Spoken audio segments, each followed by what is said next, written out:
الرحیم۔ Lahore district jail میں میرے ایک بہت ہی محترم دوست جو ہیں وہ اپنی حوالات کاٹ رہے تھے، ان کے اوپر ایک نیب کا جھوٹا کیس تھا۔ یہ سن 2011-12 کی بات ہے شاید۔ تو ان سے ملاقات کے لیے مجھے جانا ہوتا تھا، میں ملا ان سے کئی دفعہ۔ تو وہاں پہ انہوں نے مجھے ایک دفعہ ایک ناول عبداللہ کا تعارف کروایا اور کہا کہ آپ اس کو پڑھیں۔ میں نے کہا ٹھیک ہے۔ وہ ہاشم ندیم کوئٹہ کے ہیں اور انہوں نے یہ ناول لکھا تھا۔ بنیادی طور پہ یہ جو میٹا فزکس کی دنیا، پراسرار دنیا، روحانیت کی دنیا، جن میں صوفیہ ہوتے ہیں، جس میں مجاور ہوتے ہیں، جس میں مجاہدہ کرنے والے لوگ ہوتے ہیں، جس میں مزار کی خدمت کرنے والے لوگ ہوتے ہیں اور صاحب مزار ہوتے ہیں، یہ کیا کنیکشن، یہ کیا نیٹ ورک ہوتا ہے، یہ کیسے کام کرتے ہیں، ان کا کیا کام ہوتا ہے، کن ڈیوٹیز پہ فائز ہوتے ہیں، اس طرح کی بہت ساری پراسرار چیزوں پہ مبنی بنیادی طور پہ تصوف کی ایک ایسی شکل جس میں تصوف کو ماننے کے لیے بہت سارے غیر محسوس طریقے سے ہاشم ندیم نے دلائل فراہم کیے۔ عبداللہ ناول کو ایسے ہی سمجھ لیں جیسے ایک زمانہ تھا 2000 سے پہلے کی 91 کی 92 93 94 کی بات کر رہا ہوں، کہ جس کسی نے عبداللہ حسین ناصر کا اداس نسلیں نہیں پڑھا ہوتا تھا تو پنجاب یونیورسٹی میں ہم لوگ یہ خیال کرتے کہ اس کو تو کچھ آتا ہی نہیں ہے، اس کو تو پتہ ہی کچھ نہیں ہے ادب کے بارے میں، اردو لٹریچر کے بارے میں جانتا ہی نہیں ہے کوئی۔ یا جس نے بشیر بدر کی شاعری نہیں پڑھی ہوتی تھی، کبھی اس کے در کبھی اس کے در، کبھی در بدر، عشق تیرا شکریہ میں کہاں کہاں سے گزر گیا، جس نے بشیر بدر کو نہیں پڑھا اس کو بھی یہی سمجھا جاتا تھا کہ اس کو تو اردو ادب سے تعلق ہی نہیں ہے، شغف ہی نہیں۔ اور حیرت کی بات یہ ہے کہ اردو میں ایم اے کرنے والے لوگ جو ہوتے تھے وہی نہیں خالی اردو ادب پڑھتے تھے، بلکہ انجینئرنگ کے لوگ، میڈیکل کے لوگ، یہ سب لوگ بھی انجینئرز جو بن رہے ہوتے، جو جدید سائنسز پڑھ رہے ہوتے تھے، ان اسٹوڈنٹس نے بھی یونیورسٹی میں رہتے ہوئے اداس نسلیں بھی پڑھا ہوتا تھا اور بعد میں قدسیہ کا راجہ گدھ بھی پڑھا ہوتا تھا۔ تو یہ ایک دور تھا اس کا، راجہ گدھ کا، اداس نسلیں کا، پھر بشیر بدر کا، سعادت اللہ شاہ کا، جہاں پھولوں کو کھلنا تھا وہیں کھلتے تو اچھا تھا۔ پھر ایک ویکیوم پیدا ہوا، اردو ناولز کو پڑھنا چھوڑ دیا لوگوں نے۔ عبداللہ جو تھا ہاشم ندیم کا عبداللہ، وہ اتنا پراسرار اور اتنا پرکشش اور اس میں اتنی گرفت تھی اور وہ اتنا قریب تھا انسان کے باطن کے کہ اس کو ہر طبقے کے لوگوں نے پڑھا۔ بلکہ مجھے یہ دیکھ کے ایسے کئی سارے شواہد سامنے آئے کہ وہ لوگ جیسے اہل حدیث ہیں جو تصوف کو نہیں مانتے، جو روحانیت کے اس سسٹم کو نہیں مانتے، جو اللہ کی محبت اور عشق کے نظام کو جو قرآن سے ثابت ہے اس کو نہیں مانتے، ان کو پڑھ کے ان کے خیالات بھی تبدیل ہونا شروع ہو گئے کہ نہیں یار تصوف کچھ ہوتا ہے، نہیں یار پراسرار دنیا بھی کوئی ہوتی ہے، نہیں یار یہ اللہ کے ذکر کی وجہ سے انسان ایک میٹا فزکس کی کسی خاص ایک ٹائم زون میں داخل ہو جاتا ہے، اس کا کسی اور دنیا سے تعلق ہو جاتا ہے، اس کو قرب الہی حاصل ہو جاتا ہے۔ تو عبداللہ پڑھا میں نے۔ عبداللہ یقیناً بہت ہی کمال کا ناول لکھا ہوا ہے، اس میں کوئی شک نہیں ہے۔ ہاشم ندیم کا جب میں نے وہ ناول پڑھا تو ایسے لگا جیسے کسی صوفی نے بڑے تزکیے کروا کے، بڑے آستانوں کی گرد چھانی ہو، بڑے اپنے تزکیے کروائے ہوں، آداب شیخ بجا لائے ہوں اور پریکٹیکلی تصوف کو سیکھا ہو اور محبت و معرفت کے اعلیٰ مقام پہ فائز ہو گیا ہو مجاہدوں کے بعد، اللہ کے ذکر کے بعد، کسی ایسے بندے نے اس کو ناول کی شکل میں بیان کر دیا ہے۔ لیکن جب پتہ چلا ہاشم ندیم کا کوئٹہ سے تعلق ہے اور ہاشم ندیم جو ہے وہ ایک CSP آفیسر ہے، اس وقت وہ بلوچستان گورنمنٹ میں ایک سیکرٹری کے طور پہ فرائض سر انجام دے رہے ہیں، تو ہاشم ندیم کو جب میں نے دیکھا تو ایسا لگا کہ اس نے کسی کی تحریر چرائی ہوئی ہے، یہ اس کا لکھا ہوا نہیں ہے۔ پتہ نہیں کیوں ایسا لگتا تھا کہ ایک بندہ ننگے سر ہے، شیو کی ہوئی ہے، اس نے عام سے کپڑے پہنے ہوئے ہیں، اس کو کوئی شریعت کا نظام معلوم نہیں ہے، اس کے چہرے سے قد کاٹ سے، گفتگو سے، اس کی اٹھنے بیٹھنے سے، اس کی جو دنیا جس میں وہ رہتا ہے اس سے تو یہ لگتا ہی نہیں ہے کہ اس کا تصوف سے کوئی دور دور دور کا تعلق ہو۔ لیکن وہ لوگ جنہوں نے تصوف کے اوپر بہت سارے دلائل فراہم کیے، اس کے ڈیفنس میں بہت کچھ کہا، وہ والا اثر پیدا نہیں کر سکے اردو دان لوگوں میں، اردو جاننے سمجھنے پڑھنے والے لوگوں میں، مذہبی طبقے میں، جو اثر اور جو تاثیر اور جو تسلیم کروا دیا وہ عبداللہ ہاشم ندیم کا ناول عبداللہ تھا. تو یقیناً اس پہ وہ ایک کام ہے، اس میں نے کچھ بھی یہ نہیں کہتا کہ ایسا نہیں ہے. لیکن اور اس کے بعد پھر دوسرا اس کا نے عبداللہ ٹو بھی بہت بہترین اس کی تحریر تھی، اور دوسرا ناول تھا وہ بھی بہت ہٹ ہوا. اس کے بارے میں یہ کہا جاتا ہے کہ آج کے دور میں پوری دنیا میں اردو میں سب سے زیادہ پڑھا جانے والا جو ناول ہے وہ عبداللہ ہی ہے. اور پھر اب 2021 میں انہوں نے 2021 میں میرا خیال ہے دوبارہ ایک عبداللہ، ہاں 2021 میں یہ عبداللہ 3 انہوں نے لکھ دیا. یہ بھی بڑا ہی مزے کا ہے، اور اس میں بھی بڑی گرپ ہے، اور 320 صفحات ہیں اس کے کل، اور بڑے خوبصورت تصورات پیش کیے ہیں انہوں نے. جیسے کہ اس میں یہ بات کہنا کہ اصحاب کہف کا ٹائم زون اور تھا اور باقی دنیا کے رہنے والے لوگوں کا ٹائم زون اور تھا، اور جو کھانا لینے کے لیے اس غار سے باہر آئے تھے وہ بیسیکلی ٹائم ٹریولنگ کر کے ایک زون سے ٹائم زون سے دوسرے ٹائم زون میں آ گئے تھے. اور اس سے پہلے اس کا یہ نظریہ پیش کرنا کہ ہر مخلوق کے لیے اپنا ایک ٹائم زون ہے. جیسے جہاں پہ گریویٹیشنل فورس زیادہ ہوگی وہاں پہ ٹائم تیزی سے گزرے گا، جہاں پہ گریویٹیشنل فورس کم ہوگی وہاں پہ ٹائم آہستہ آہستہ گزرے گا. یہ تھیوری پیش کی تھی جو تقریباً بالکل ٹھیک ہی ہے آج کے دور میں آئنسٹائن نے. تو انہوں نے کہ یہ بیسیکلی اسلام جو ہے، قرآن جو ہے یہ ٹائم ٹریولنگ کی بات کرتا ہے، اور ہر مخلوق کا جیسے جنات کا ٹائم زون علیحدہ ہے، اور ایسے پورٹل ہیں جس میں سے وہ ایک اپنی دنیا سے ادھر کی دنیا میں ادھر سے دوبارہ اس دنیا میں جا سکتے ہیں. اسی طرح ٹائم زون کے حوالے سے انہوں نے اصحاب کہف کی بات کی اور کافی سارے دلائل دیے ہیں عبداللہ 3 میں. بلکہ مجھے تو کسی وقت ایسے لگتا ہے کہ شاید عبداللہ 3 اور عبداللہ 1 کا اگر ہم موازنہ کریں تو یہ بتانا مشکل ہوگا کہ عبداللہ 1 زیادہ کمال کا لکھا گیا یا عبداللہ 3. مجھے اس پہ جو، کیونکہ اردو ادب کا کافی ساری چیزیں میری نظر سے گزری ہیں، میں عام طور پہ تبصرہ نہیں کرتا ہوں ان پہ. اس پہ تبصرہ اس لیے کر رہا ہوں کہ اس نے براہ راست اس کا موضوع تصوف ہے، براہ راست اس کا موضوع روحانیت ہے. تو ٹھیک ہے، لوگ کنونس ہوئے ہیں، بہت سارے ایسے لوگ جو تصوف کے مخالف تھے وہ عبداللہ کو پڑھ کے، ہاشم ندیم کی تحریریں پڑھ کے ان کے اندر وہ قائل ہو گئے ہیں کہ ہاں نہیں یار روحانیت ہوتی ہے اور تصوف ٹھیک ہے، اور یہ اللہ کا ذکر اور اللہ کی محبت و معرفت اور یہ پراسرار دنیا اور اس دنیا کے علاوہ اور دنیایں، یہ سب وہ سمجھ گئے ہیں، سمجھتے ہیں ہاں ٹھیک ہے. اب ان کے پاس دلائل نہیں ہیں، اندر سے مان گئے ہیں کہ یہ ٹھیک ہے. لیکن بتانے کی بات یہ ہے کہ یہ کوئی آخری بات نہیں ہے، یہ کوئی منزل نہیں ہے، ابھی منزل کا نشان ہے. آپ کے دل میں بہت پیاس پیدا ہو گئی ہے اللہ کی محبت و معرفت کی، تو بھائی یہ پیاس کب بجھے گی؟ جب آپ کو پانی پینے کو ملے گا. پیاس کیسے بجھتی ہے؟ پیاس پیاس پیاس آپ کہتے رہیں، پانی نہ پئیں تو پیاس بجھے گی؟ سیرابی آئے گی، اس کے بعد جو ایک روحانی تسکین محسوس ہوتی ہے ٹھنڈا پانی پیاس میں پینے کے بعد، کیا وہ حاصل ہوگی؟ نہیں ہوگی. وہ کب ہوگی؟ وہ تب ہوگی جب آپ پانی پئیں گے. بالکل اسی طرح خالی ایسے لوگ، ابھی دیکھیں نا ہرمن ہیسے نے لکھا سدھارتھ، تو کیا وہ بدھا بن گیا؟ کیا بدھا کا جو اصل مغز تھا اس کی تعلیمات کا وہ اس نے بیان کر دیا اور وہ ہم کو منتقل ہو گیا؟ روحان تصوف تو ہے ہی بڑا پریگمیٹک. یہ تو کوئی کتابوں کو، مجھے یاد پڑتا ہے ایک دفعہ ایک جرمنی سے وہ خاتون آئی ہوئی تھی، میں نے خبرنامہ، تب ہم لوگ پی ٹی وی کا خبرنامہ دیکھا کرتے ہیں، تو اس میں انہوں نے بتایا کہ وہ فلاں آئی تھی اور تصوف میں پی ایچ ڈی ہیں، اور انہوں نے یہاں پہ آ کے تصوف پہ اور نفی اسبات پہ اور ذکر پہ اور لطائف کے اوپر بڑی بہترین قسم کا خطبہ دیا ہے. اور اس کے بال کٹے ہوئے تھے، وہ کسی اور مذہب سے تعلق، وہ خیر کسی مذہب کو ہی نہیں مانتی تھی. بڑی عمر کی نانی اماں تھی، کوئی 90 سال کی، اور ننگے سر تھی، اور تصوف کی بڑی ماہر تھی. یہ کون سا تصوف ہے؟ تصوف ایسے کسی چیز کا نام نہیں ہے. تصوف صوفی کے اندر ہوتا ہے، یہ کتابوں میں نہیں ہوتا.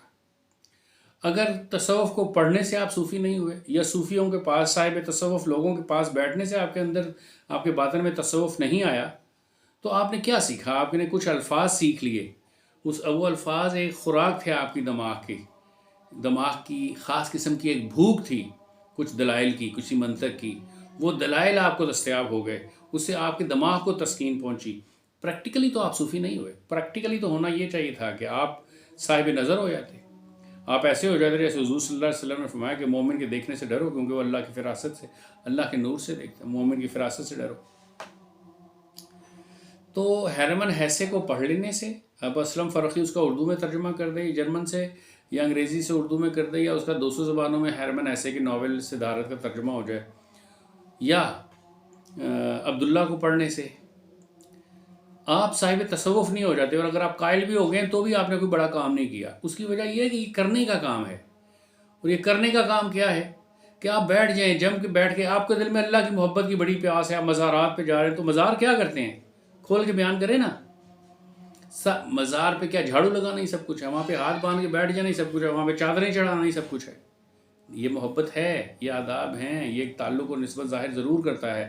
لیکن یہ ساری عزت اور تعظیم اس بزرگ کی اس لیے ہے جو صاحب مزار ہے، کیونکہ اس کے قلب کے اندر اللہ کی محبت و معرفت کا نور ہے، اور وہاں پہ جانے سے اس بات کی امید ہو چلتی ہے، کیونکہ اللہ کی محبت، اللہ کا سکینہ اور اس کی رحمت اس مزار پہ، اس صاحب قبر پہ نازل ہو رہی ہے، تو وہاں پہ قریب جانے سے یہ ہم پہ بھی نازل ہوگی، اور ایک ہمارا تعلق بھی پیدا ہو جائے گا۔ اور پھر کیا، سارے کے سارے ہی جو اولیاء اللہ کے مزارات ہیں وہ سارے ہی فیض بانٹ رہے ہوتے ہیں، ایسا نہیں ہے۔ ہاشم ندیم نے یہ نہیں بتایا اس میں کہ مزارات پہ بہت سارے جنات بھی ہوتے ہیں، اور ایسا بھی ہوتا ہے کہ جو صاحب مزار صاحب تقویٰ بھی ہوتے ہیں، لیکن بہت زیادہ علم کے حامل نہیں ہوتے، لیکن محبت کی وجہ سے اور اعمال کی وجہ سے اور مجاہدوں کی وجہ سے ان کو اللہ کی محبت اور قربت حاصل ہو جاتی ہے۔ لیکن کسی نہ کسی طریقے سے یا تو انہوں نے زندگی میں کبھی وظائف پڑھے ہوتے ہیں، یا کسی بھی وجہ سے کچھ جنات ان پہ عاشق ہو جاتے ہیں اور وہ ان کے ساتھ ہی رہتے ہیں، اور وہ ان کو یہ کچھ سکھاتا نہیں ہے کہ اس صوفی کو، صلی اللہ علیہ کو، کہ مرنے سے پہلے آپ نے اپنی اس دنیا سے چلے جانا ہے، اور دنیا میں جانے سے پہلے ان سب کو آزاد کرنا ہے، اور جب آزاد نہیں کرتے تو وہ اسی مزار پہ رہ جاتے ہیں، جہاں پہ صاحب مزار کی قبر ہوتی ہے وہیں پہ جب تک ان کی موت واقع نہیں ہو جاتی جنات کی، وہ وہیں پہ رہتے ہیں، اور جب وہ وہیں پہ رہتے ہیں تو پھر کیا ہوتا ہے، پھر یہی ہوتا ہے کہ وہاں پہ جو لوگ بھی صاحب مزار پہ فاتحہ کرنے کے لیے آتے ہیں، کسی کا قرآن سن کے، کسی کی آواز سن کے، کسی کے دوپٹے کا آنچل دیکھ کے، کسی کے کپڑوں کا رنگ دیکھ کے، کسی کے اٹھنے بیٹھنے کی کسی خاص کسی نعت پڑھنے کی کسی بھی وجہ سے اس کی پریزنس جیسی وہاں پہ ہوتی ہے تو کسی کا دل آ جاتا ہے، وہ بھائی اس کے ساتھ اس کو بھی اپنی گرپ میں لے لیتے ہیں، پھر اس کو بلاتے رہتے ہیں، ادھر آؤ، پہنچو ادھر۔ تو سارے کے سارے مزارات کے مالک جو حامل جو ہوتے ہیں لوگ بزرگ، وہ فیض رساں بھی نہیں ہوتے، ایسے بہت سارے لوگ ہوتے ہیں جن کے مزار پہ کوئی صاحب نظر، کوئی اللہ کا ذکر کرنے والے، مجاہدہ کرنے والے جب حاضری دیتے ہیں، پہنچتے ہیں، تو وہ دیکھتے ہیں کہ وہ خود ایک حیرت اور انتظار میں مبتلا ہیں کہ کوئی آئے اور ہمیں توجہ کرے، اور ہمیں جس مقام پہ ہم پھنس گئے ہیں، رکے ہوئے ہیں، اسے ہمیں نکال دے اور آگے کی طرف لے جائے۔ سب کو تو فیض دینے کی پوزیشن میں وہ لوگ بھی نہیں ہوتے، اور ہوتے ہیں بہت سارے لوگ، لیکن بہت سارے ایسے لوگ ہوتے ہیں جن کو خود اس دنیا پہ چلتے پھرتے ہوئے لوگوں میں سے کسی کی توجہ کی ضرورت ہوتی ہے تاکہ وہ اس کو اس میں سے اس دائرے میں سے نکال دے جس دائرے میں وہ الجھے ہوئے ہوتے ہیں۔ تو ان کا کیا کام ہے؟ یاد رکھیں، تصوف کا جو اثر بنیادی مغز اور کام ہے وہ شریعت مطہرہ کے اوپر عمل کرنا ہے، وہ اللہ کا ذکر سیکھنا ہے، وہ قرآن پڑھنا ہے، وہ اپنے ظاہری صورت کو دین کے عین مطابق بنانا ہے، دنیا کو ترک کرنا ہے، زبان کے ذائقوں کو، جو بھی ہمیں ذائقوں کی لذات کی محبت ہے، اس کو ترک کرنا ہے، شہوات کو ترک کرنا ہے، شہرت کو ترک کرنا ہے، اور مشہور ہونے کے جذبے کو اپنے اندر سے حذف کرنا ہے، اور بہت امیر کبیر ہونے کو، لگژری لائف گزارنے کو یہ ترک کرنا ہے۔ تو ہم جب تک مقصد تقویٰ اختیار کرنا ہے، مقصد اللہ کا نام اتنا جپنا ہے، اس کا نام وَإِذَا، وہ قرآن میں حضرت اللہ پاک نے فرمایا نا سورہ مزمل میں، وَإِذَا بَطَّلْ، وہ جہی شروع میں ایک ہے نا کہ آیت آتی ہے کہ یا ایھا المزمل قم اللیل الا قلیلا نصفہ او انقص منہ قلیلا او زد علیہ ورتل القرآن ترتیلا۔ اس کے بعد ایک آیت ہے وَتَبَتَّلْ إِلَيْهِ تَبْتِيلًا، کہ ساری دنیا سے اپنا تعلق توڑ کر، قطع تعلق ہونے کے بعد پھر میرے ذکر میں لگ جاؤ۔ آپ کے دل میں، میرے دل میں جو ہے وہ کلوپیٹرا کی بھی محبت ہے، مجھے بروک شیلڈ بھی زبانی یاد ہے، مجھے سنڈی کرافرڈ بھی زبانی یاد ہے، ٹھیک ہے، مجھے مینا کماری بھی کی محبت بھی میرے دل میں موجود ہے، اور میری زندگی میں کوئی مینا کماری بھی ہے، ٹھیک ہے. اور پھر اس کے ساتھ میں مشہور بھی ہونا چاہتا ہوں. میں چاہتا ہوں میرے لوگ ہاتھ بھی چومیں. میں چاہتا ہوں میرے پاس بہت اچھے اچھے کپڑے ہوں, میرے پاس بہت اچھے اچھے کھانے ہوں, میرے پاس بہت اچھی لگژری گاڑی ہو, میرا گھر بہت بڑا ہو, لوگ میری ٹور ہو, میرا ٹیکا ہو, اور میری بہت دنیا ہاتھ چومنے والی ہو, میرے ساتھ بہت سارے لوگوں کے ریلیشنز ہوں, اور میں ان رابطوں کے اوپر بھی تکبر اور غرور کروں. میرے پاس مال دولت بھی بہت ہو, میری اولاد بھی زیادہ ہو, میرے بیٹے بھی زیادہ ہوں, میری ایک حیثیت اور وقت بھی ہو. اب یہ کتنے آپ نے تعلق بنا لیے دنیا کے ساتھ. قرآن میں سورہ مزمل میں اللہ فرماتا ہے پہلے ان سارے تعلقات کو توڑو, قطع تعلقی کرو ان سب سے, ان سب رشتوں سے. جب بالکل فارغ ہو جاؤ, تب یہ جتنے بھی صوفیہ کرام جنگلات میں گئے اور جنگلوں میں رہے حضرت غوث پاک سمیت, اس کا مطلب کیا تھا؟ حکم ہے نا قرآن پاک میں, وَتَبَتَّلْ إِلَيْهِ تَبْتِيلًا. پہلے سب سے اپنا تعلق توڑو اور پھر اس کے بعد میرا ذکر کرو, میری طرف رجوع کرو. تو یہ ہے اصل مقصد تصوف کا. یہ نہیں ہے کہ آپ نے نماز بھی نہیں پڑھنی, آپ نے سنت کے اوپر بھی عمل نہیں کرنا, آپ نے اپنے سر کو بھی نہیں ڈھانپنا, آپ نے سنت کے مطابق دستار بھی نہیں باندھنی, آپ نے سنت کے مطابق ایک مشت داڑھی بھی نہیں رکھنی, آپ نے لباس بھی اپنا اسلامی نہیں پہننا, آپ نے نماز بھی نہیں پڑھنی, آپ نے روزہ بھی نہیں رکھنا. لیکن آپ نے کہا میں نہیں تو عشق کی نماز ہے, مجھے تو اللہ سے عشق ہی بڑا ہے. یعنی کہ یہ سب کچھ نہیں کرنا اور یہ کہنا یار عبداللہ نے, ہاشم ندیم نے جو عبداللہ لکھا نا کمال کر دیا بھائی, اس کی وجہ سے بخشش نہیں ہوگی, اس کی وجہ سے کسی صورت میں بچت نہیں ہوگی. اللہ پاک عبداللہ میں سے, ہم سے ناول عبداللہ میں سے کوئی بھی پیپر نہیں بن کے آئے گا جو ہمیں کویسچن پیپر آئے اور انہیں اس کو حل کرنا ہے. ہاں یہ ایک کسی حد تک تھوڑی بہت ایک سپورٹ اور ایک ٹیکہ دے سکتا ہے ہمیں کہ یار نہیں یہ تصوف حق ہے, اور اب جب یہ ثابت ہو گیا کہ یہ حق ہے تو پھر اس کے لیے جستجو کرنے کی ضرورت ہے, پھر یہ سیکھنے کی ضرورت ہے, پھر کسی شیخ کو تلاش کرنے کی ضرورت ہے. اسلام یہ نہیں کہتا مجاور بن جاؤ, اسلام یہ نہیں کہتا کہ بہت ساری چادریں چڑھاؤ, لیکن یہ بھی نہیں کہتا کہ آپ انکار کر دو صوفیہ کرام کا. ان کے پاس فیض ہے, ٹھیک ہے, جو بڑے بڑے صوفیہ کرام ہیں اور جس دنیا سے چلے گئے ہیں ان کی قبروں میں وہ اللہ پاک ان کی قبروں کو مزید نور سے بھر دے اور ان کے درجات کو بلند فرمائے. میسج کیا ہے, پیغام کیا ہے ان کی زندگی کا؟ ان کی زندگی کا پیغام یہ ہے کہ زندگی ایسی گزارو جیسی ہم نے گزاری تھی. یہ نہ کہو کہ اب زندگی ڈیجیٹلائز ہو گئی ہے, اب تو اس سے اوپر کوانٹم کی طرف چلی گئی ہے. ابھی پہلے ہم ڈیجیٹل لائف میں داخل ہوئے تھے, ابھی ہم کوانٹم ایرا میں داخل ہو گئے ہیں, پھر پتہ نہیں اور کسی اور چیز میں ہم داخل ہو جائیں گے آئندہ. گلوبلائزیشن ہو رہی ہے یا ہو گئی ہے, ماحول معاشرے تبدیل ہو گئے ہیں, اخلاقی اقدار تبدیل ہو گئی ہیں, معاشی مسائل تبدیل ہو گئے ہیں, سیاسیات تبدیل ہو گئی, معاشرت تبدیل ہو گئی, تو پھر اللہ کی محبت و معرفت کے قانون تبدیل نہیں ہوئے. ہاشم ندیم کو پڑھیں, لیکن آپ کہیں ہاں اوکے ہم نے ہاں اس کو میں نے پڑھا ہے, تو کیا یہ کافی ہے؟ یہ کافی نہیں ہے. اگر آپ نے حضرت داتا علی اجمیری کی کشف المحجوب بھی پڑھ لیا اور کیا کچھ نہیں آپ نے, تو بھی وہ بھی پھر کافی نہیں ہے. اور اگر آپ نے حضرت